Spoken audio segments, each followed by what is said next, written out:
Hola, ¿qué tal? Hoy vamos a profundizar en la generación del 27, en la obra de Federico García Lorca. Ya conocemos en parte su poesía, que va desde una obra más tradicional a otra de carácter vanguardista. Federico García Lorca, pues sabemos todos que fue un escritor nacido en Fuentevaqueros, un pueblo cerquita de Granada, en 1898. Fue asesinado en 1936, al comienzo de la Guerra Civil, también cerca de Granada, en el conocido como Barranco de Biznar. La obra teatral, muy reconocida, incluso hoy en día se sigue representando la obra teatral de Federico García Lorca, pues es de carácter bastante lírico. Se nota que Lorca era poeta y eso se va a ver también en sus argumentos, en su forma de redactar, en el estilo. Tenemos una obra bastante variada en cuanto a la temática, como también a esa mezcla de prosa y verso que puede llegar a hacer Lorca incluso en una misma obra teatral. Y vamos a ver que también es a veces surrealista, con el empleo de símbolos, con metáforas que a veces se pueden hacer complicadas, ¿no? Vamos a dividir el teatro de García Lorca en tres etapas. Una primera etapa, la etapa inicial, en los años 20, con bastantes obras y muy diversas, pero yo destacaría dos. Por un lado, el drama histórico en verso. Mariana Pineda, él toma un personaje femenino del siglo XIX, una mujer liberal que además fue ejecutada, y desarrolla una obra de teatro en torno a ella. Y también una obra teatral que va a anticipar lo que va a producir después, otras obras que vendrán posteriormente, como es La zapatera prodigiosa, que es la historia de una pareja, de un matrimonio de zapateros. La zapatera había sido obligada a casarse con un hombre mucho mayor que ella, ninguno de los dos estaban a gusto con el matrimonio, y en base a esa infelicidad que sufre la zapatera, también el marido, la marcha del marido, pues transcurre esta obra que ya muestra un poco las costumbres y cómo era la España rural de la época, las habladurías en un pueblo.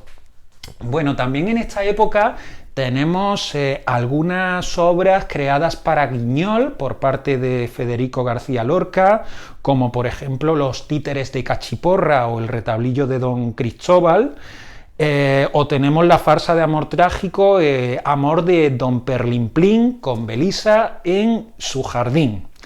Bueno, de aquí pasamos a los primeros años 30, del 30 al 32, con la etapa vanguardista, y dos obras como son El público y Así que pasen 5 años, etapa vanguardista de Federico García Lorca, que ya está teniendo pues relación y conexión con los diferentes ismos, el surrealismo principalmente, y lo incluye también y hace un teatro de carácter más experimental. Y sobre todo, el gran reconocimiento teatral de Federico García Lorca va a llegar en su etapa de plenitud.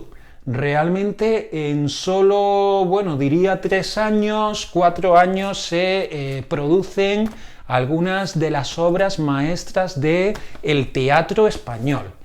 Empezará con Bodas de sangre en el año 1933, partiendo además tomado el argumento de una novela de Carmen de Burgos que refleja un hecho real. La novela se llama Puñal de claveles y refleja los crímenes de Níjar, en la provincia de Almería, con una novia. De hecho hay una película, una versión titulada La novia, bastante reciente, una novia que se casa pese a estar enamorado de otro hombre, se fuga con él y bueno, el final es bastante trágico.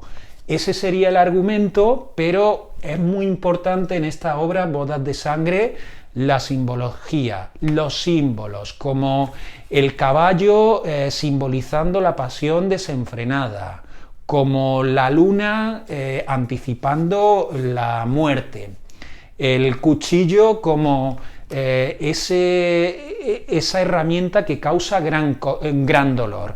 Todo eso lo lleva Federico García Lorca a esta obra cumbre del teatro de la época. Se estrena, la escribe en 1933. Al año siguiente vamos con Yerma. Yerma es una mujer que está deseosa por ser madre, pero no puede quedarse embarazada. Se produce un conflicto con su marido y Yerma empieza a desear matar a su marido, con lo cual hay ahí un conflicto con una gran profundidad en ese personaje femenino. Bodas de sangre y Yerma se entiende que forma parte de una trilogía que muestra la España rural, pero que no fue completada por una tercera obra, aunque los críticos suelen incluir como parte o como un trío a La casa de Bernarda Alba, que la dejará escrita Federico García Lorca en 1936, se estrenará primero en el extranjero, llegará a España después, y que muestra una familia, además también sacada por Federico García Lorca de una familia real en el pueblo donde él veraneaba. Y bueno, muestra una familia gobernada por la madre porque están de luto a consecuencia de la muerte del padre, un grupo de hermanas, además con nombres que simbolizan también el carácter de cada una de ellas, el rigor de ese luto, el temor a lo que diga la gente, la preocupación por las apariencias dentro de un pueblo andaluz. En definitiva, pues otra obra llena de simbología, sobre todo con los perjuicios y la amenaza que puede suponer un hombre del que se enamoren las chicas, como será Pepe el Romano, y esa obra, como decimos, es de 1936. Entre medias también tenemos a Doña Rosita la soltera. Pues esta etapa de plenitud de Federico García Lorca es donde tenemos su obra más importante, que bueno, ya fue en parte anticipada por La zapatera prodigiosa en los años 20, como hemos dicho.